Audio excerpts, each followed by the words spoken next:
जिस तरह से हम देख रहे हैं सारी सिचुएशन बन चुकी है, टाइमिंग बड़ी इंपॉर्टेंट है। अब ये कहा जा रहा है कि जी उनकी सियासत को किस हद तक नुकसान पहुंचेगा, इस जो एक के बाद दूसरा फैसला है, किस तरह से देख रहे हैं सियासत को नुकसान पहुंचेगा बानी पीटीआई की?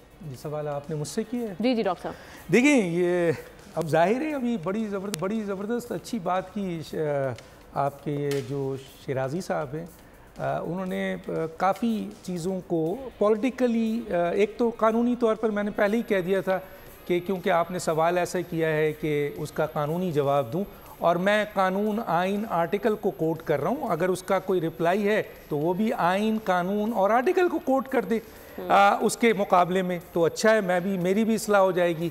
बाकी ये कह देना कि ये गलत है, ये सही है, ये गलत है, ये तो मेरा ख्याल है इसकी कोई अहमियत नहीं बनती। अब दूसरी बात जो आपने पूछा है कि देखें किसी भी सियासी जमात का, और उस वक्त जब उनके जो हैं वो इलेक्शन इतना करीब हो, और उस वक्त उसके कायद को, यानी उसकी जो लीडरशिप है उसको, अगर आप एक सज़ा हुई और उसके बाद 10 साल के बाद दूसरे दिन उसको 14 साल की सज़ा हुई, तो उसका इम्पेक्ट तो आएगा। जाहिर है वो लोगों पर उसका असर होगा, उनके वोटर पे असर होगा, उनके कारकुन पे असर होगा, उनकी जो मुख्तलिफ लीडरशिप हैं उस पर असर होगा, वो एक प्रेशर बिल्ट होगा।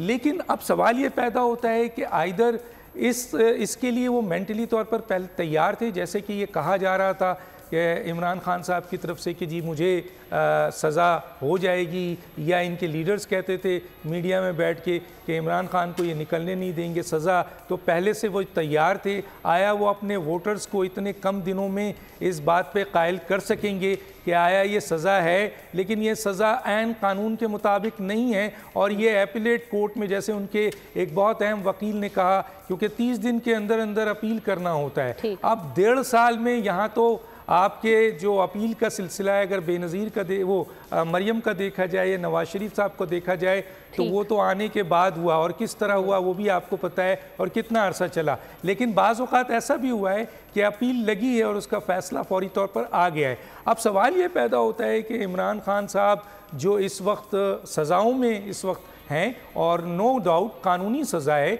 और इससे निकलने का भी कानूनी तरीक़ेकार है, तो उस सूरत हाल में मैं समझता हूँ कि उनके वोटर्स पे, हाँ, एक जो मैं हमेशा कहता हूँ और मैं देख रहा हूँ कि अगर ये कॉन्सेप्ट आ गया सामने कि ये सज़ा नहीं है बल्कि विक्टिमाइजेशन है, ये सज़ा नहीं है बल्कि ये जिस तरह शिराई साहब ने कहा कि सियासी तौर पर इनको आउट करने की कोशिश की गई है, ये सज़ा नहीं है बल्कि पीटीआई को इलेक्शन से रोकने की कोशिश की गई है। अगर ये चीज़ें डेवलप हुई तो मैं समझता हूँ कि फिर इनका वोटर्स जो है वो ज़्यादा चार्ज होगा और सिंपैथी वोट इनको ज़्यादा पड़ेगा। लगारी साहब, नहीं, मुझे बहुत मुश्किल लग रहा है, इसलिए कि मैंने, बहुत अफसोस है मुझे, मैंने देखा है कि लोगों की विल जो है वो टूट रही है, और उनको ये अंदाज़ा हो रहा है कि अब ये खेल ख़त्म है। इस इलेक्शन में तो लोगों ने ये समझ लिया है कि जनाब अब इसको तो भूल ही जाएं, और जिस तरह से PMLN के साथ हुआ था,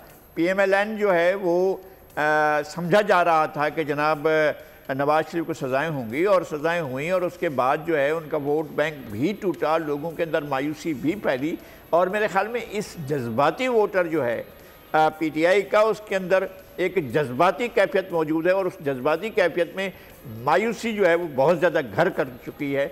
और इस हाईली डिप्रेशन में मैंने ये जुमले सुने हैं कि यार क्या फ़ायदा, नहीं जाएंगे यार, क्या क्या क्या होगा, फिर होगा क्या, फिर क्या होगा।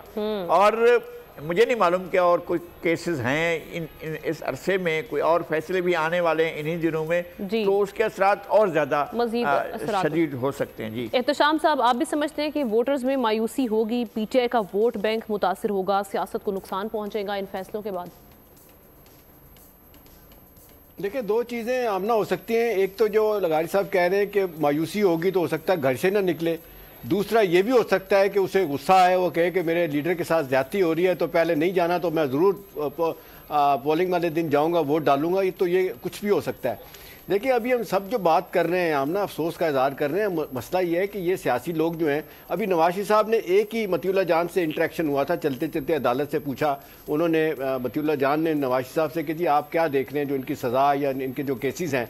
अब इस पर कोई सियासी जवाब नहीं आया, एक जुमला नवाज शरीफ साहब ने कहा कि भाई जो वो करते रहे वो तो वो भुगतना चाहिए ना उनको। अब मुझे बताएं, यही चीज़ माजत के साथ बानी पीटीआई का रवैया है, यही नवाज शरीफ साहब का है। हाँ, बिलावल और जरदारी साहब आप लाख उन पर और कुछ बातें करें, उनका रवैया नहीं है। वो सही मानों में सियासी नुक्ता रखते हैं, बाकी जेल उनके ज़माने में कोई जेल में नहीं था। अब अगला सवाल ये है आमना कि हम क्या अपनी गलतियों से सीखने के लिए तैयार हैं। आमतौर पे कहा जाता है कि गलतियां भांज नहीं होती, वो अंडे बच्चे देती रहती हैं। और फिर कहते हैं कि गलती बड़ी तबाही लाती है। उससे बड़ी गलती जो है ना वो तबाही इसलिए लाती है कि जब आप किसी बात पे स्टैंड ले लेते हैं। तो अब बानी पीटीआई के मसाइल इस तरह के तो रहे हैं ना। अभी आप मुझे बताएं, सारे लोग उनको समझाते रहे कि आपने एक वक्त में सबसे लड़ाई लड़ी, सियासी जमातों से, अदारों के साथ लड़ाई लड़ी। आपने कितने वाक़यात हैं जिनमें आपने कहा कि शायद मेरा पॉलिटिकल कैपिटल ब्लीड कर जाएगा अगर मैंने ओपोजिशन के लोगों से हाथ मिलाया, तो उसका भी नुकसान हुआ। अब आलम यह है कि इनके लोग कह रहे हैं कि जी ठीक है, वो पैगाम दे रहे हैं कि मैं तो इस्टेब्लिशमेंट के साथ मिलना चाहता हूँ, वो मिलने के लिए तैयार नहीं है। रऊफ हसन साहब जो हैं वो कह रहे हैं, जो इन्फॉर्मेशन सेक्रेटरी हैं, कि जी ना अपना क्या कहते हैं, नवाज शरीफ साहब से भी मिलने के लिए तैयार हैं नवाज शरीफ साहब। अब मतलब है कि ये इतने देर के फैसले इनको कहाँ से कहाँ ले गए। अब ज़ाहिर शाह साहब वो कहते हैं कोर्स करेक्शन होना चाहिए। ठीक है, कोर्स करेक्शन होना चाहिए। ज़ाहिर शाह साहब, आप कैसे देख रहे हैं, किस हद तक आप देख रहे हैं कि ये अफेक्ट कर सकते हैं, क्योंकि बिल्कुल इलेक्शंस में कुछ दिन रह गए हैं, केसेस के फैसले? देखिए, ये तो बड़ा विजिबल है, इलेक्शन पे तो असर शायद उसका हो ही गया है। और जैसे शाम साहब और लगारी साहब ने कहा, ये डबल एज शॉर्ट टाइप का डिसीजन है, किसी तरफ भी जा सकता है, वोटर निकल भी सकता है। और जैसे आज हमने देखा मोटिवेशनल किस्म की जो है वो वीडियो मैसेजेस सर्कुलेट किए गए कि जनाब उनके लीडर को सजा हुई है, तो हमें 8 फरवरी को बाहर निकल के उनको काउंटर करना होगा। तो ये एक मैसेजेस भी इनसाइड पीटीआई के सोशल मीडिया पे और उनके ग्रुप्स के अंदर चलने शुरू हो गए। तो देखिए, एक बड़े मजे की चीज है, पाकिस्तान के अंदर सियासतदानों को पाकिस्तान का दर्द और दुख और अवाम का दर्द उस वक्त होता है जब वो अपोजिशन में होते हैं, चाहे वो बानी पीटीआई थे, चाहे वो नवाज शरीफ साहब थे, या इससे पहले जो भी पाकिस्तान के अंदर इक़्तिदार के अंदर बादशाह रहे हैं। जब वो पावर पे होते हैं तो मेरे ख्याल में सबसे स्टबर्न रवैया उनका होता है। वो उस वक्त तमाम लोगों को भी अकाउंटेबल करने के लिए तैयार होते हैं, वो एस्टेब्लिशमेंट के साथ भी जो है लड़ने के लिए तैयार रह जाते हैं, वो अदलिया को भी अपने पांव के नीचे लाना चाहते हैं। लेकिन जब पावर जाती है तो मेरे ख्याल में उनको रियलाइज होता है कि शायद बहुत बड़ी गलतियां उन्होंने की है। तो मेरे ख्याल में गलतियों से पाकिस्तान के बिल्कुल ठीक है, यानी आप ये कह रहे हैं कि जब सियासतदान हम देखते हैं कि जब इक़्तिदार में होते हैं तो वही पॉलिटिकल विक्टिमाइजेशन चीजों की तरफ उनकी तवज्जो होती है। सब्सक्राइब करें और बेल दबाएं ताकि कोई खबर रह न जाए।